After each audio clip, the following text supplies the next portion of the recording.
Você já sentiu como se carregasse uma dor que não tem origem clara, mas que te acompanha em silêncio, se manifesta nas relações, nos pensamentos repetitivos, na sensação constante de estar à beira de algo que nunca se resolve? Como se uma parte sua vivesse presa num ciclo invisível, onde a dor não apenas se repete, ela se alimenta de você. Eckhart Tolle chama isso de corpo de dor, uma identidade energética, quase como uma entidade interna, que se nutre das feridas não digeridas do passado. Não são apenas lembranças, é uma vibração viva, ativa, que toma o controle quando você menos espera. Quando nos identificamos com essa dor, quando acreditamos que somos esse eu moldado por traumas, passamos a viver uma ilusão densa, a de que somos a própria ferida. Mas o corpo de dor não é você. Ele é o acúmulo do que você não teve tempo, apoio ou consciência para processar.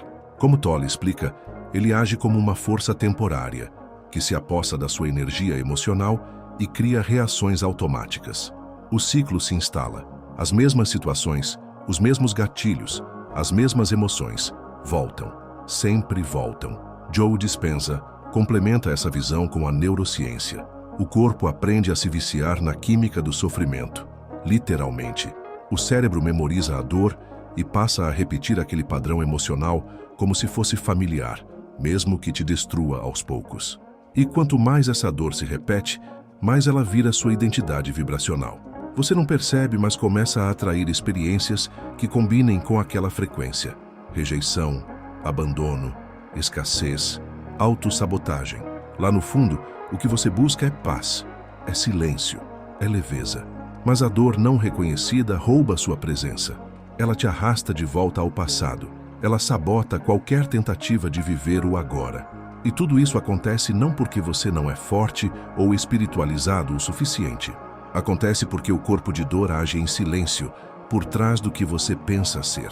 A pergunta que precisa ser feita não é como eliminar essa dor, mas como me libertar de algo que se alimenta da minha resistência. É isso que vamos explorar juntos, porque há uma saída, mas ela não está onde a mente costuma procurar. Está num lugar mais profundo, mais quieto e mais verdadeiro. E talvez, pela primeira vez, você esteja pronto para ir até lá. Desde pequenos, aprendemos a esconder a dor, a não demonstrar fraqueza, a sorrir mesmo quando o peito grita. Crescemos achando que emoções negativas devem ser vencidas, suprimidas, esquecidas, mas toda emoção reprimida não some, ela se acumula, ela espera, e mais cedo ou mais tarde, ela cobra presença. O corpo de dor se alimenta exatamente disso, daquilo que não foi sentido. Ele cresce no silêncio emocional. Cada vez que você diz, está tudo bem, sem estar, ele se fortalece. Reações desproporcionais, irritações súbitas, sentimentos de inadequação, são apenas os rastros desse corpo de dor agindo. A neurociência emocional mostra que ao rejeitar uma emoção, seu cérebro ativa o modo de ameaça. O corpo acredita que está em perigo, e isso cria uma tensão crônica, um estado de alerta constante. O ciclo se fecha. Você foge da dor, mas ao fugir, intensifica o estresse que a mantém viva. Sem perceber, você reforça a crença de que sentir é perigoso. E assim, entrega poder ao que deveria apenas ser observado. Não se trata de mergulhar no sofrimento, mas de parar de guerrear contra ele. O corpo de dor não precisa de muito, só da sua resistência. Quando você permite sentir sem se perder, começa a desarmar essa identidade oculta. A libertação não começa quando a dor vai embora, mas quando você para de fugir dela e começa, enfim, a se encontrar em meio a tudo o que sente. Uma das maiores armadilhas do corpo de dor é nos fazer acreditar que ele somos nós. Ele não apenas ativa emoções, ele infiltra pensamentos, constrói narrativas, molda a forma como você se define. E aos poucos, sem perceber, você começa a repetir frases como eu sou ansioso, eu sou difícil de amar, eu estrago tudo. Essas frases não são verdades, são sintomas de uma identidade vibracional construída a partir da dor. Quando você se identifica com ela, o corpo de dor encontra abrigo. Ele deixa de ser um visitante passageiro e passa a ser o dono da casa. E é aqui que muitas pessoas falham ao tentar manifestar uma nova realidade. Elas fazem afirmações positivas, visualizam sonhos, mas continuam vibrando na frequência da ferida. A mente diz uma coisa, mas o campo energético ainda está preso no padrão antigo. A manifestação não acontece por desejo consciente, ela acontece por coerência vibracional. E quando essa coerência é sabotada pelo corpo de dor, tudo se repete. As mesmas frustrações, os mesmos bloqueios, os mesmos silêncios. É como tentar sintonizar uma nova estação de rádio enquanto o aparelho está travado na interferência. O som do que você quer está lá, mas você não consegue ouvir, porque a frequência ainda é a mesma de sempre. Enquanto a dor continuar sendo identidade, a realidade externa continuará sendo reflexo, mas isso pode mudar. E começa quando você decide questionar quem de fato está pensando por você. Existe uma ideia comum e profundamente equivocada de que para se libertar da dor é preciso curá-la, resolver, transformar, mudar. Mas, como nos ensina Eckhart Tolle, a verdadeira cura não começa com esforço. Ela começa com presença, com o simples mas radical ato de ver a dor sem fugir, sem tentar entender, justificar ou racionalizar. Apenas ver, porque o corpo de dor se dissolve na luz da consciência. Ele não sobrevive à clareza da atenção plena. Você não precisa vencê-lo, só precisa deixar de se identificar com ele. Quando você observa sua dor sem julgamento, ela perde o controle sobre você. A reação automática dá lugar a uma escolha.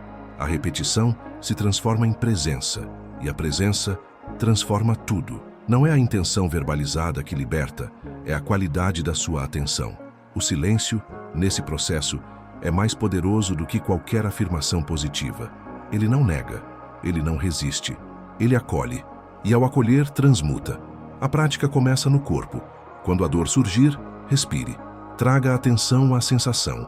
Dê nome à emoção, mas não conte história. Apenas esteja, sem passado, sem futuro, só o agora. Esse simples ato de observar sem resistir ativa uma nova rede neural, uma nova possibilidade de ser. Ao invés de repetir o trauma, você começa a criar coerência emocional. E é nesse espaço de presença silenciosa que a verdadeira transformação acontece, sem esforço, sem guerra, apenas com consciência. O sofrimento emocional que não é enfrentado plenamente se acumula. Eckhart Tolle descreve isso como um campo de energia viva, o corpo de dor, que se fortalece enquanto for ignorado, resistido ou reprimido. Mas existe um ponto em que o sofrimento deixa de ser prisão e se torna passagem. A dor não é um obstáculo à sua evolução espiritual. Ela pode ser o próprio portal para a sua expansão. Bruce Lipton mostra que emoções reprimidas não afetam apenas o humor ou a mente. Elas alteram a biologia, moldam a forma como suas células se expressam. Mas quando essas emoções são liberadas com consciência, algo muda. A química interna muda. O corpo responde. A frequência vibra diferente. A dor se transforma em energia disponível. A verdadeira liberdade não está na ausência da dor, está na ausência de identificação com ela. Quando você se vê além da dor, além da narrativa, além da reação automática, você acessa um espaço onde tudo é possível. Imagine a dor como uma tempestade. Se você tenta lutar contra o vento, ele te arrasta. Mas se você para e escuta, o vento muda. O som da tempestade se transforma em revelação.